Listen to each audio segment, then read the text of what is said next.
Canada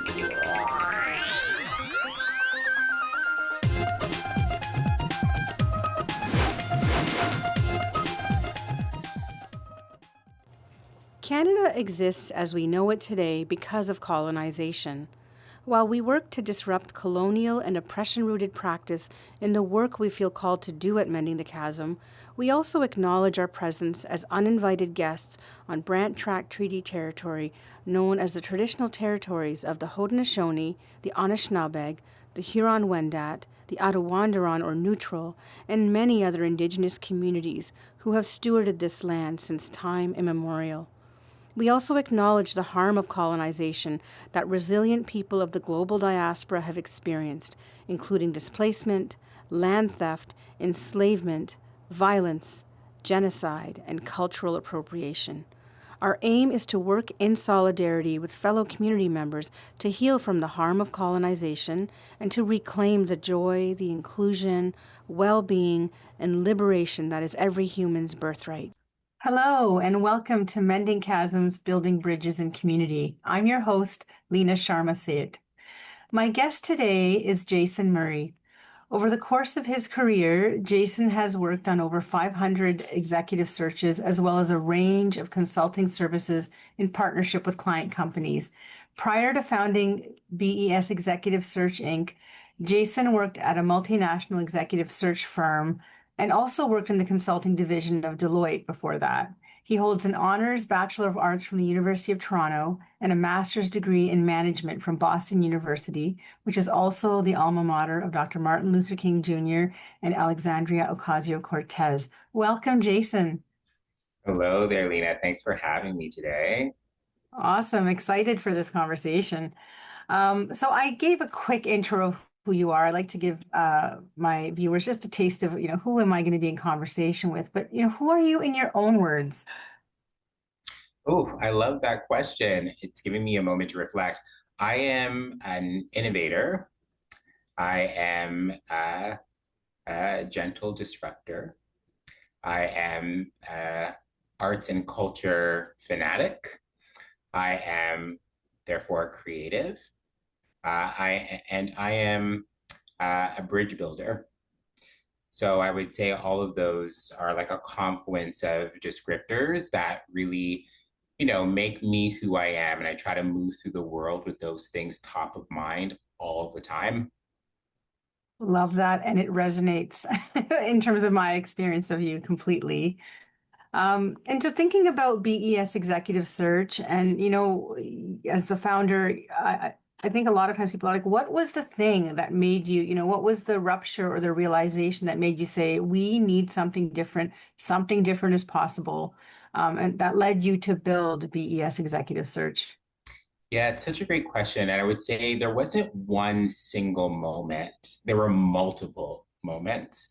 So as I moved through my career, I would have different instances that would allow me to just think about what is needed to ensure that we're just doing better with respect to hiring for leadership positions, but also for hiring in general. So, for example, early in my career, I would walk into boardrooms where there are very influential people, and I would see facial expressions change ever so slightly. And we know that there's research where you can actually pinpoint the millisecond when whatever's coming to someone's mind is showing up on their face.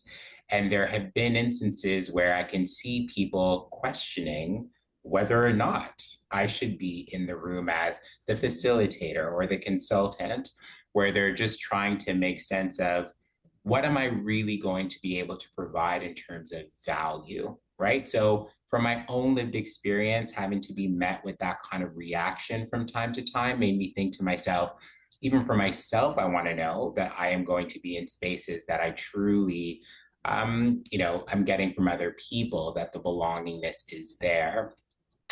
I would say as well, when I did open up the company in 2020, knowing the murder of George Floyd was something that was front and center for all of us, knowing about the inequities that we saw in the healthcare system with respect to COVID spreading through so many communities, but of course, communities with ethnocultural backgrounds and socioeconomic contexts that didn't necessarily mean that they were going to be, um, uh, getting the same sort of treatment or care.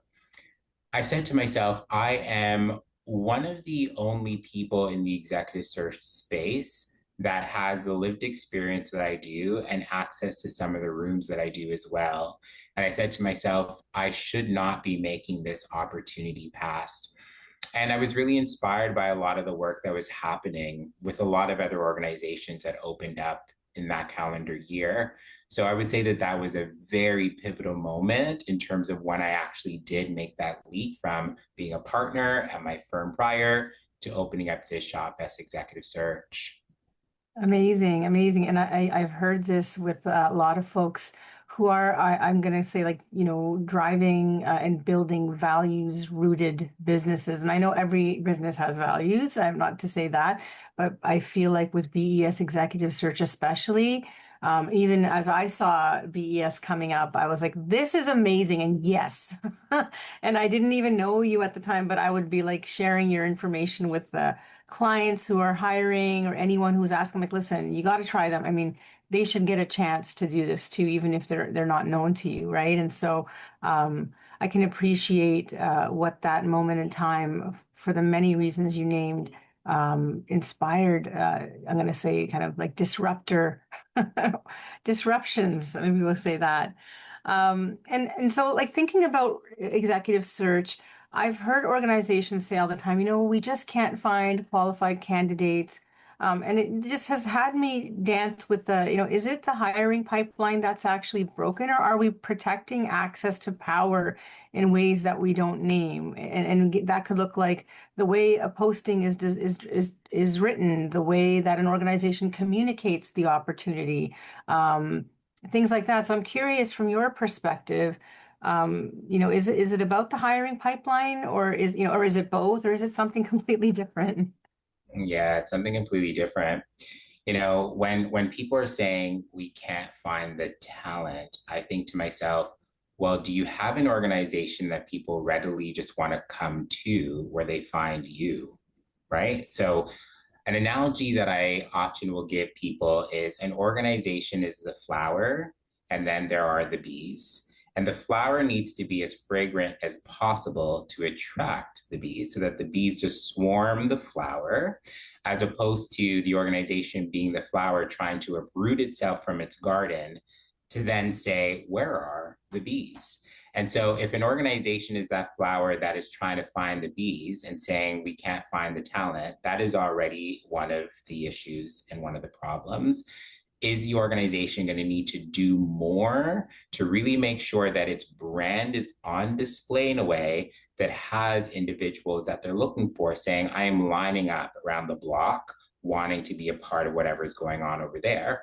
Because if I were to talk about my own firm, if we're putting up a posting on behalf of a client or even for our own firm, the bees are coming, right? Right, we're not in the same, we're not experiencing the same kind of search process in terms of us having a really difficult time finding the people say we want to put up our hand and come because there's something in the way that this is on display for me that's making me want to reach out. The other thing that I would say is when organizations are screening candidates, one of the things that they have to ask themselves is, in terms of all the qualifications that we're putting forward, is this really about trying to attract people, or is this us trying to say we're thinking about risk reduction? And so the more we can layer on in terms of qualifications being sought, the more we are going to be able to indirectly shut people out of the process, shut the door on people in the process, right? So when people are actually putting together their ads or their job descriptions, they always have to ask themselves that question: is what we are putting out there actually going to make people not come because we're being so descriptive that it's actually weeding people out, as opposed to saying, here's something that should be able to attract people. If someone's holding a party and you're trying to invite guests, you're not going to say to the guests, you can only come to the party if you meet all of these qualifications to be let in. You're going to say, this is what the party has to offer. This is what we want you to bring to the party. And then people come, right? So, I mean, it's another analogy or way to think about it, but you're trying to get people to want to come to your party. If you're putting out an invitation, what are the things that you're going to feature? You're not going to say, here are all the things that qualify you to come through the door. You're going to say, here's everything that we have to offer. Here's how much fun you're going to have. And here are the things that we want you to bring in terms of what drinks you like or what food you like. Just bring those things. Those are the types of qualifications you want people to show up with, right? So the commentary around, are there people out there is deeply, deeply flawed. And it actually causes people to not put forward the right efforts in order to find the individuals. Oh, I love that analogy. And one other thing that, so as an equity practitioner, I've had a lot of organizations or even clients, past clients say, hey, can you circulate this posting? We're hiring for folks, right? And I know for me, I've tried to the best of my ability to use my social capital well, because also there are things I know about, so when I'm sharing them with fellow equity practitioners where there's maybe an EDI type role, for example, and being mindful of the social capital of that organization, about like, okay, if people have had not great experiences at that party, so to speak, they're going to tell others. And so sometimes that question about we can't find qualified, to me, it's often like there's a bit of a, like I want to dig deeper and be like, well, what have you done, and what are, have you checked yourself out on? Is it, I think it's glass ceiling. Like, have you checked out to see what people are? So another component, piece that I didn't necessarily name in the question, but as you were talking, I'm like, it came to mind that tends to be a like an invisible thing that influences who decides to throw their hat in the ring for a position. Yeah, yeah. I mean, individuals that have, um, that come from histories where there's been ill treatment, there's been trauma, there's been mistrust. There's always going to be optics that people are going to look into. There's always going to be histories that people want to learn more about. And so companies have to do a lot of work to make sure that they're showing up in a particular way, again, to make that flower fragrant, to make people want to come.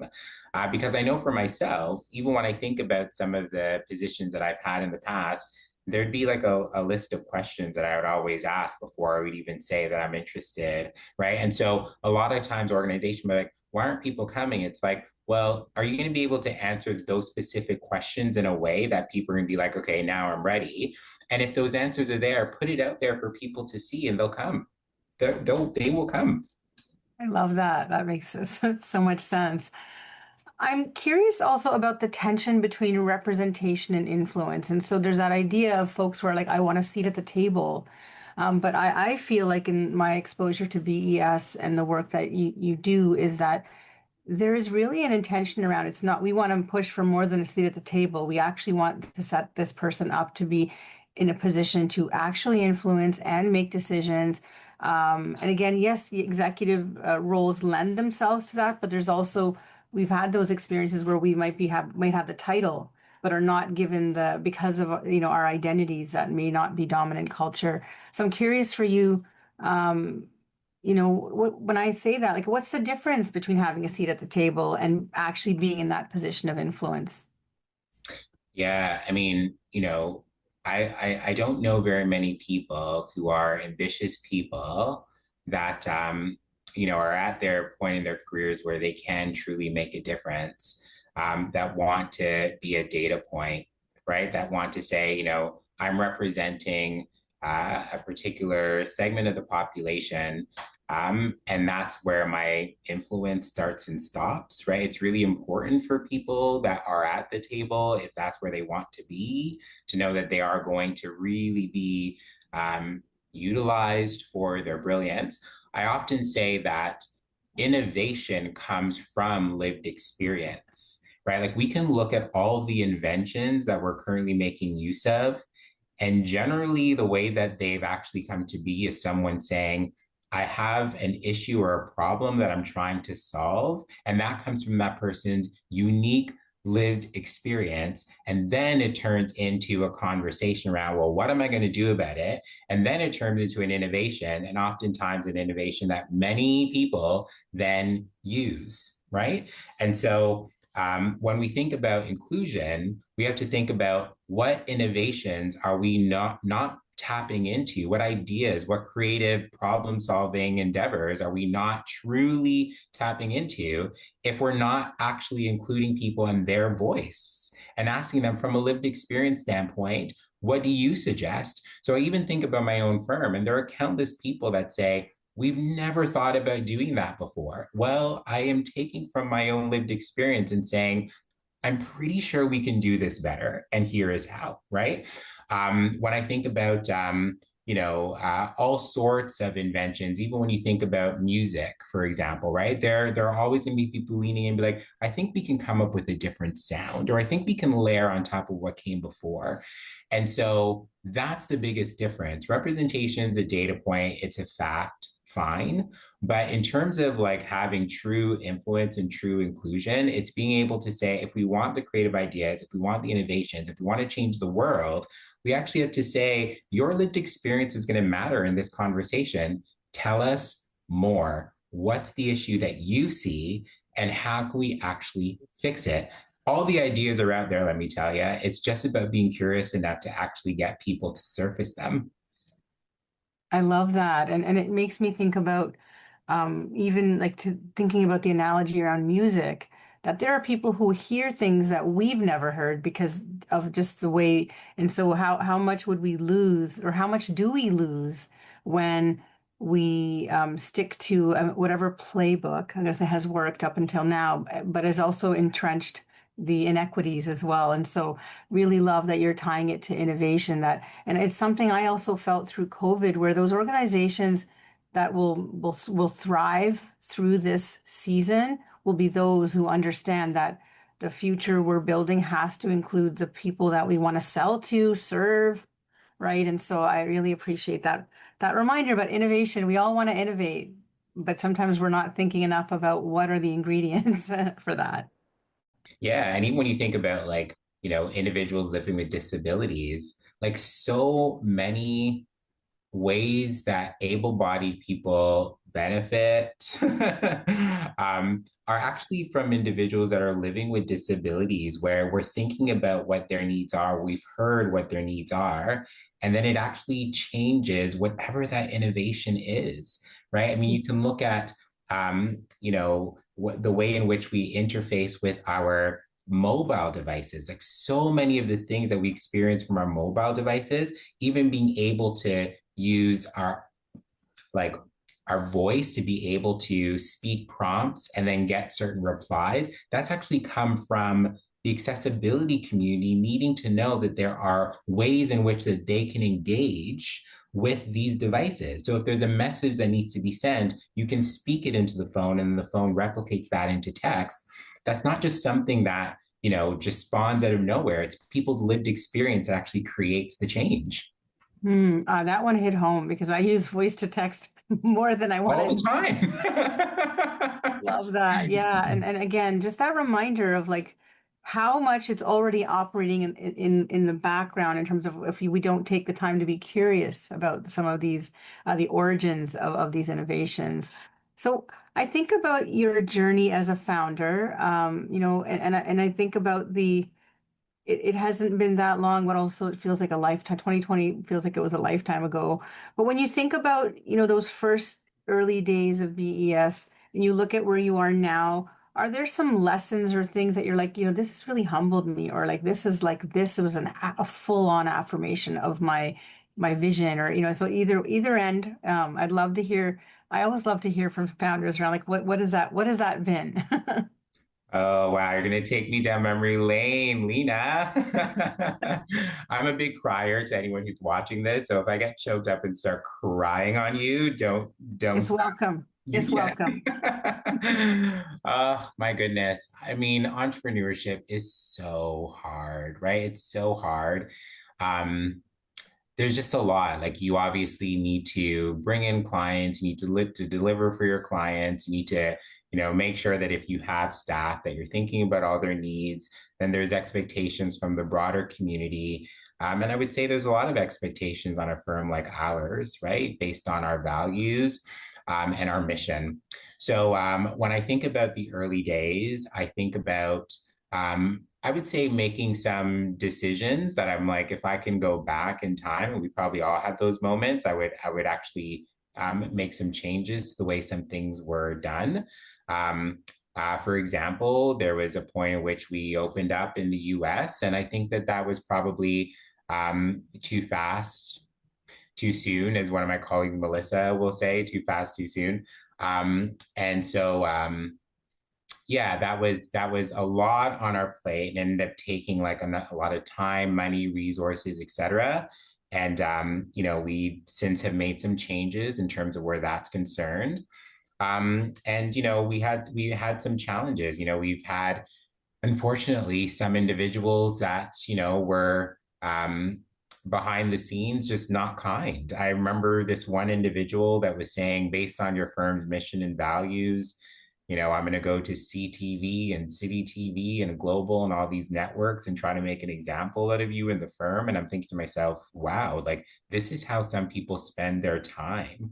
The odd article that would come out, I mean, nothing too pervasive, but I would see it or I would hear it. And I would have to continue to remind myself that those detractors should not live rent free. Is that what the Gen Zs are saying these days?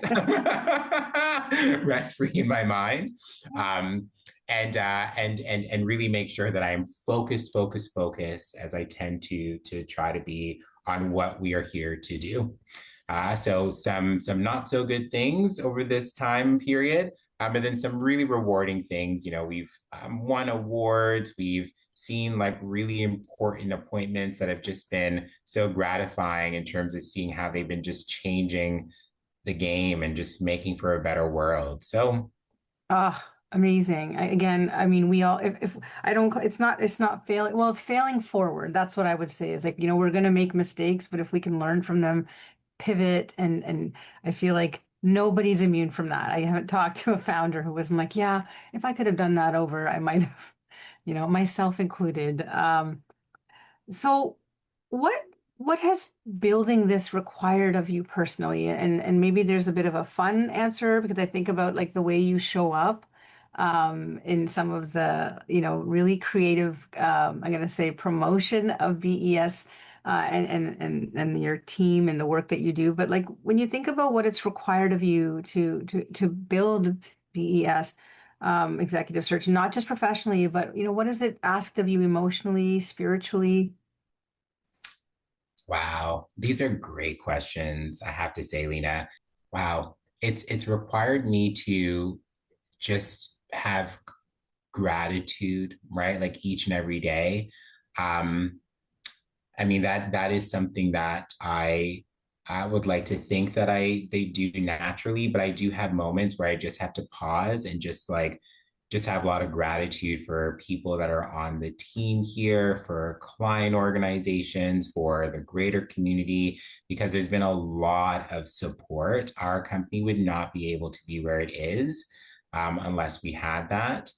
And it's, required me to be quite, I know that the word resilient is one that people will use in certain contexts and not in other contexts, but it has required me to be quite resilient and to continue moving forward even during those really, really tough times. And people will see me as someone who is always going to be optimistic and always going to be quite positive about things.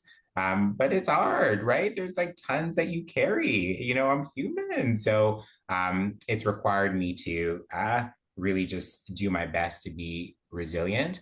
And some of the things that you're talking about, Leena, is when you see the odd dance video or when you see other things that I might do, sometimes our team going into the recording studio and creating a song, it's required me to really center joy as much as possible because I think about how do we sustain ourselves in this important work. And it's making sure that we find those moments to be unapologetically joyful. And that's what it's required me to do as well. I love all of that. And you touched on joy. I tend to ask the question of how do folks practice joy in the face of especially the ambition with which you created BES Executive Search.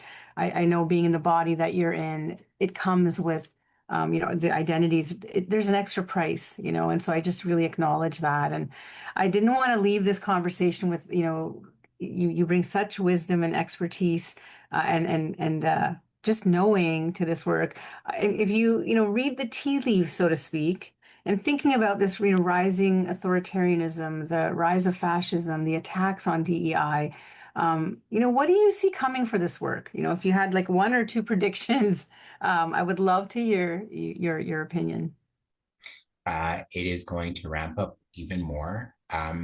I think people are really starting to understand more fully what this work is about, right? I think that there are a number of organizations and people that thought, maybe it's just an add on, maybe it's just for certain populations and certain people. It's for everybody, right?